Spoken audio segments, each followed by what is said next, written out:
Bom dia, amigos que acompanham o Fórum Mídias desta sexta-feira, 18 de outubro. Eu falo hoje através de uma gravação, porque neste mesmo momento eu estou conversando com alunos de jornalismo da Universidade Estadual Paulista, lá de Bauru, minha terra. Eu tinha esse compromisso, portanto, venho aqui com uma gravação feita há alguns minutos atrás.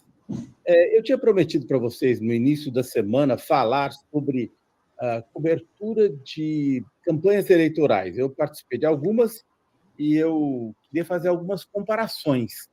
Uma das campanhas que eu cobri foi em 2006, pela TV Globo de São Paulo. Eu acompanhei, por um período, o candidato Geraldo Alckmin, que concorreu contra o Lula, que estava numa campanha de reeleição.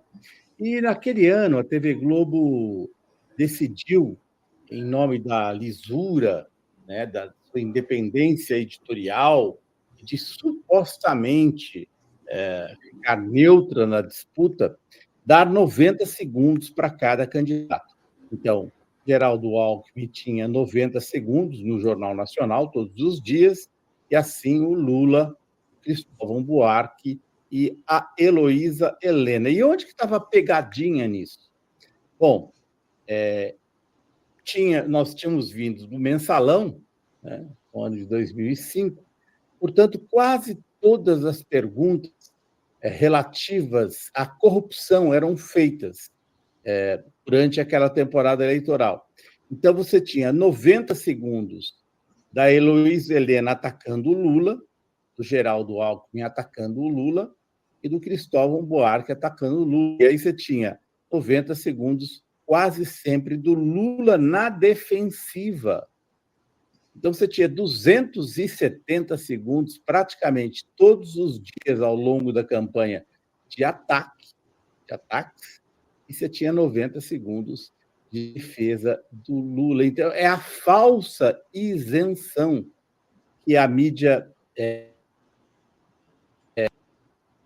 brasileira e a Globo usou. Inclusive, isso foi denunciado por colegas dentro da redação da Globo, dizendo: gente, vocês dizem que são isentos, mas não foi todo dia, mas quase todo dia tem uma acusação, e aí o Lula é visto no Jornal Nacional na defensiva na cobertura. Então, as campanhas, e a Globo ditou o rumo do que outras emissoras brasileiras passaram a fazer. Assim, hoje a campanha é ditada muito por isso. Daqui a pouco a gente vai falar do Guilherme Boulos aqui em São Paulo, e eu vou mostrar imagens para você de como hoje a campanha mudou. Mas eu vou começar por 1988, quando eu era correspondente nos Estados Unidos, da TV Manchete, e cobri a eleição do Jesse Jackson, pastor negro, que tinha um discurso muito forte. Então, eu viajei com o Jesse Jackson pelo sul dos Estados Unidos. Eu já não me lembro exatamente, mas um dia ainda vou levantar os estados que a gente percorreu, mas eu me lembro que a gente passou pelo Alabama, pelo Mississippi, e era maravilhoso, né? O Jesse Jackson ia às igrejas, então tinha aquela cantoria, e ele tinha uma fala muito poderosa. E naquele período, gente, não tinha WhatsApp, não tinha Google, não dava Google, você fazia uma cobertura de repórter. Então, naquele período, a campanha era muito voltada em cima do discurso do candidato, e ele era ótimo de retórica, e ele falava grosso, e ele falava com força, ele chefiava a coalizão Arco-Íris, né? E teve até um sucesso eleitoral quando ele foi pré-candidato em 1988 contra o governador Michael Dukakis. E aí nós vamos para a candidatura do Boulos. Ontem, né, na Praça da República, o candidato Boulos fez uma passeata a partir da Praça da República até o Mercado Municipal, até o Teatro Municipal de São Paulo, apelando para as mulheres. E aí vocês vão ver aí, ó, na imagem. É toda São Paulo, uma só alegria.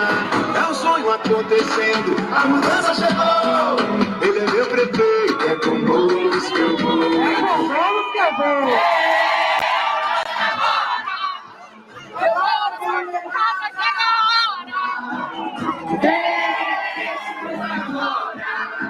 Eu volto com os irmãos que chegou a hora. É o 50 que eu vou digitar. Agora é pouco de mata que eu quero lá. É o 50 que eu vou digitar. Agora é pouco de mata que eu quero lá. Vocês viram o cinegrafista da campanha? É ele que a campanha é muito voltada para a televisão, para o horário eleitoral, né? Os repórteres perderam completamente o protagonismo na cobertura. A cobertura é feita pela própria campanha. Então, aí, as fotografias, tudo isso é para a rede social ou para o horário político. Os repórteres, eles fazem uma entrevista bem curtinha, muitas vezes eles escrevem o texto, mandam para o editor muda, quer dizer, nem é o próprio repórter que faz, são sempre reportagens curtinhas, em nome daquilo que eu falei lá no começo, que a Globo diz que, olha, a nossa isenção acaba sendo uma cobertura muito ruim, né? Você não tem cobertura da mídia, uma cobertura aprofundada da política, né? Então, viceja o discurso da antipolítica. A política sempre aparece nas emissoras de TV, quase sempre como uma coisa chata, uma coisa maçante, uma coisa falsa. Então, você não tem mais, né? Você não tem mais o vigor que eu, por exemplo, testemunhei na campanha do Jesse Jackson, naquelas falas poderosas que ele tinha, porque tudo cortadinho, picadinho, produzidinho para ir, aqui no caso do Brasil, para o horário eleitoral, para a propaganda do candidato. E os jornalistas perderam completamente o papel que tinham em campanhas anteriores, quando faziam longos textos, perfis dos candidatos, iam a fundo no entorno dos eventos de campanha. Hoje não, como aconteceu aí nessa praça. E na passeata do Guilherme Boulos. E o Guilherme Boulos, as boas notícias para ele, do Datafolha, que acabou de sair, é que ele teve um aumento no voto, né, das mulheres. Ele está subindo no voto das mulheres e o seu candidato, e o adversário, e o Nunes, está caindo.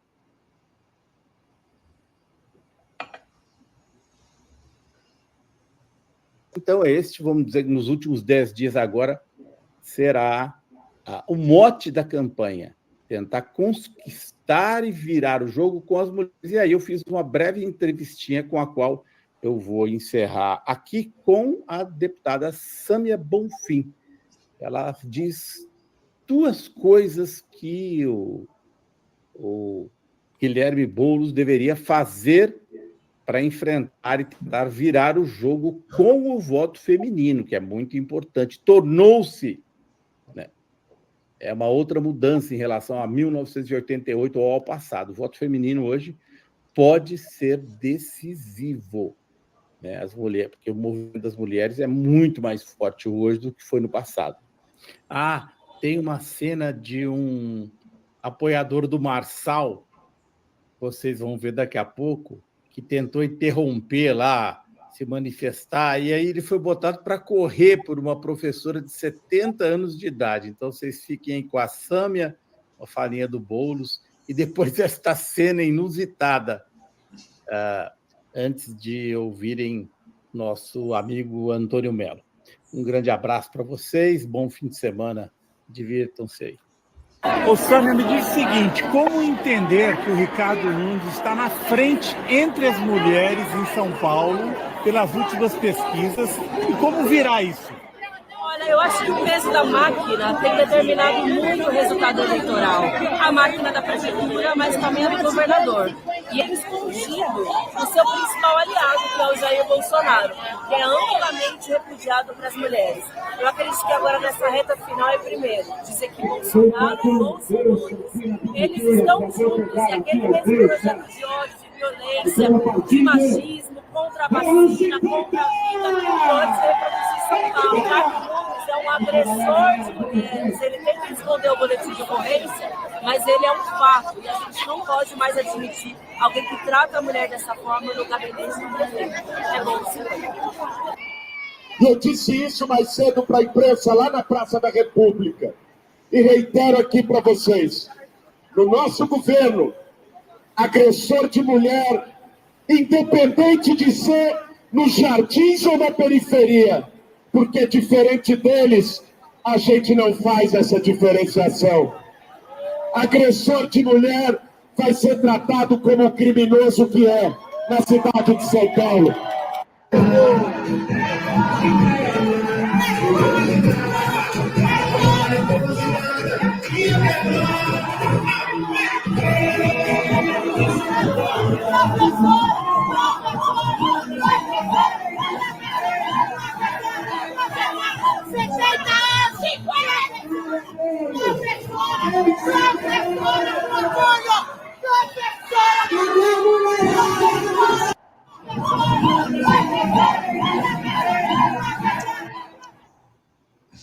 Tá aí. Nosso Azenha Melo. Deu para ver ali a ministra das Mulheres ao lado dele, na escadaria da Praça da Igreja, da Praça da Sé, da Igreja da Sé, no centro de São Paulo. Tá bom. Deixa eu fazer um comentáriozinho sobre aí o que o Azenha comentou. Duas coisas. Uma sobre a campanha de 2006, que ele disse que estava cobrindo. Eu vou até propor a gente fazer um especialzinho sobre essa campanha de 2006, porque as pessoas falam muito na edição do debate Lula-Collor, de 1989, pelo Jornal Nacional. Mas também tão importante não foi, em 2006, a manipulação que houve, que acabou levando a eleição que parecia que seria decidida em primeiro turno em favor do Lula, acabou indo para o segundo turno por causa de um dinheiro, e teve uma discussão, porque teve um voo, um acidente com o avião da Gol, e, ao mesmo tempo, a notícia do dinheiro do delegado Bruno. É uma história que virou, inclusive, a porta de saída de vários jornalistas da Globo, como o Rodrigo Viana, por exemplo, o editor Marco Aurélio Mello. As pessoas acabaram saindo da Globo exatamente por causa da cobertura manipulada que a Globo fez e que influenciou diretamente na mudança de... Acabou tendo um segundo turno que tudo indica que não aconteceria.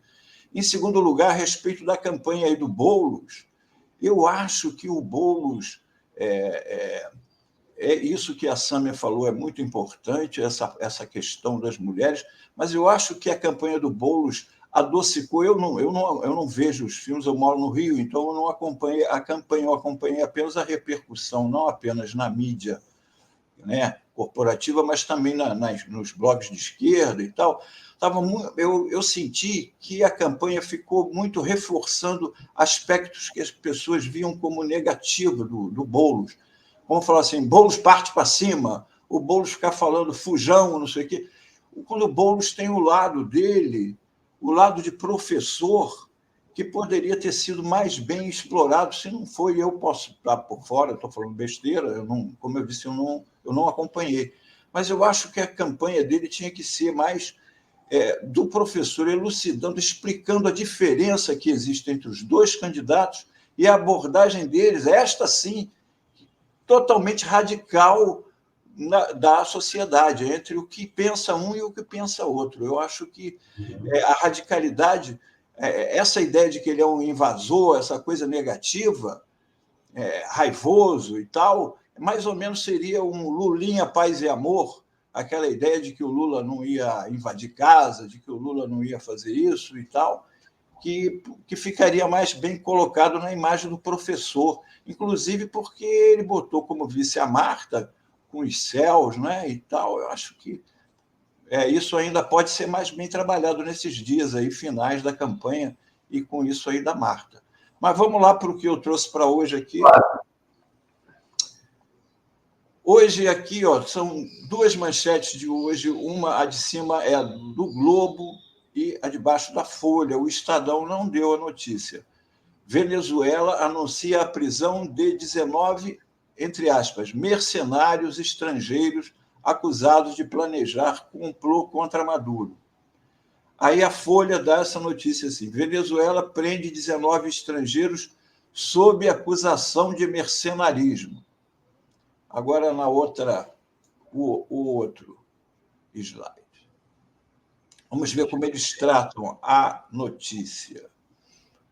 O ministro do interior da Venezuela, papapau, derrubar o ditador Nicolás Maduro.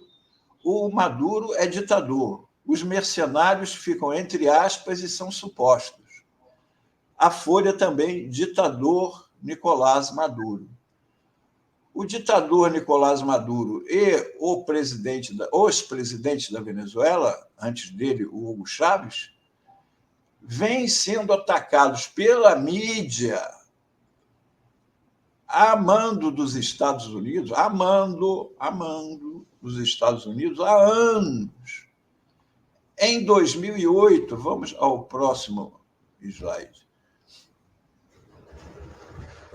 Aqui, ó, isso aqui foi uma postagem que eu fiz este ano aqui na revista Fórum. Mercenários invadem a Venezuela para matar ditador. Realidade, game ou os dois?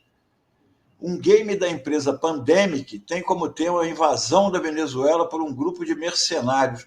Para vocês verem como é que é isso. Isso aí foi um game lançado em 2008 por uma empresa chamada Pandemic, em que o título era exatamente isso aí, ó, Invasão da Venezuela, Mercenários 2, o mundo em chamas.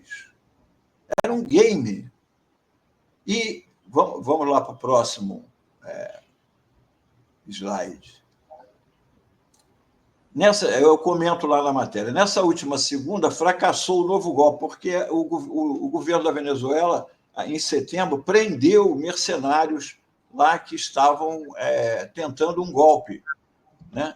Eles criaram um site com perfis no TikTok e Instagram de um movimento chamado Ya Casi Venezuela, Quase lá Venezuela, que anunciou um golpe de Estado com hora marcada. Mas o que aconteceu foi que o governo Maduro prendeu 5 mercenários antes do golpe, com mais de 400 fuzis, e o golpe não aconteceu. Vamos para o próximo. Aqui, ó, por trás de todos os golpes, é visível a mão do governo dos Estados Unidos, que quer, sob seu controle, a maior reserva de petróleo do mundo, a da Venezuela.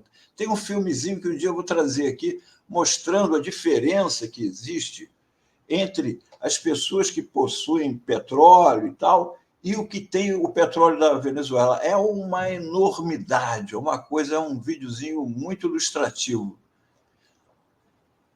É tão descarada a vontade golpista dos Estados Unidos que uma empresa de lá, a Pandemic, chegou a lançar um game em 2008 com a seguinte logline. Logline é o resumo, em uma frase curta ou duas, do que é a história, né? Insatisfeito com o controle da maior reserva de petróleo do mundo, o Império Americano invade a Venezuela em Mercenários 2, Mundo em Flamas. Olha, eles não fazem nem questão de disfarçar, né? Fizeram isso. Aí, ó, um comando chega à refinaria venezuelana de Amoy. Isso aqui é o jogo. Isso aqui é a descrição do que é o jogo. No estado de Falcón, com o objetivo de tomá-la de assalto. A refinaria de Amoy faz parte do complexo de refino de Paraguaná, considerado o maior do mundo. Está localizada no oeste da Venezuela, na costa do Mar do Caribe, e recebe petróleo bruto dos ricos campos de estado de Zulia, principal região petrolífera do país. Boa parte dos derivados ali obtidos é destinada aos mercados internacionais, principalmente os Estados Unidos. Mário Silva, apresentador do programa de TV venezuelana La Horrila, destacou outro detalhe que, na sua opinião, demonstra o propósito ideológico do jogo. Os bandidos do jogo usam roupas vermelhas, e quando um dos invadores consegue matar, ouve-se um grito dizendo "Fora vermelho!". A mensagem é clara, afirmou, referindo-se ao fato de que os apoiadores de Chávez e o próprio presidente se vestem regularmente com essa cor. Eles não fazem, eles não se preocupam nem em disfarçar, lançam um game descarado. E desde lá até hoje, eles seguem com isso. Os mercenários, que aqui na mídia são supostos, ou, entre aspas, mercenários, eles, na verdade, são mercenários. O chefe deles, Eric Prince, eu também já publiquei sobre isso, procurem Prince lá na busca da Fórum, ele está pedindo $100 milhões, que ele falou que com $100 milhões eu tiro o Maduro e todo mundo de lá. Eles estão... Ele tem um vídeo dele dando essa declaração com o fundo era pá, pá, pá, tiroteio, mostrando assim que ele estaria num campo de treinamento. Então, o golpe existe, os mercenários existem. E não são supostos. Eles estão pagos e está em curso um golpe na Venezuela. Está em curso. O golpe não é uma coisa que acontece assim de uma hora. O golpe aconteceu agora. Não, o golpe está em curso. Está acontecendo o golpe. Então, essa denúncia e essas prisões, como agora, ontem, o Diosdado mostrou, foram presos já espanhóis, gente dos Estados Unidos, teve um outro de outra nacionalidade que eu não lembro. Gente paga, estão lá, pagos para dar um golpe. Deve ter cubano. Cubano. Deve ter cubano de Miami nessa. Né? Talvez. Por enquanto ainda não pegaram nenhum, não, mas deve ter. Mas os mercenários ficam entre aspas, eles não são mercenários, eles são lutadores pela causa. Vieram lá dos Estados Unidos, vieram de outros países, da Espanha, só por causa pela causa de derrotar o ditador Maduro. Né? Então, não se surpreendam de uma nova tentativa forte de golpe na Venezuela, porque ele está em curso. Só estão arrecadando dinheiro. E continua a arrecadação. O site está no ar, embora dizem que lá é uma ditadura, o site que arrecada dinheiro para eles continua no ar. Continua no ar. Melo, fundamental. Fundamental, porque é isto, né? Nas guerras, no passado, nas guerras, os jornalistas, até a Guerra do Vietnã, os jornalistas iam para as guerras de maneira independente. Depois da Guerra do Vietnã, e sobretudo depois da invasão do Iraque, isso acabou. Só existe jornalista embarcado, ou seja, você só vai com um dos lados em guerra, né? Você só vai se meter lá em Jerusalém, Tel Aviv e em Gaza se tiver embarcado no exército israelense e sob censura deles, né? Porque esse é um departamento de censura. Né? E assim por diante. Então, é a chamada imprensa embarcada.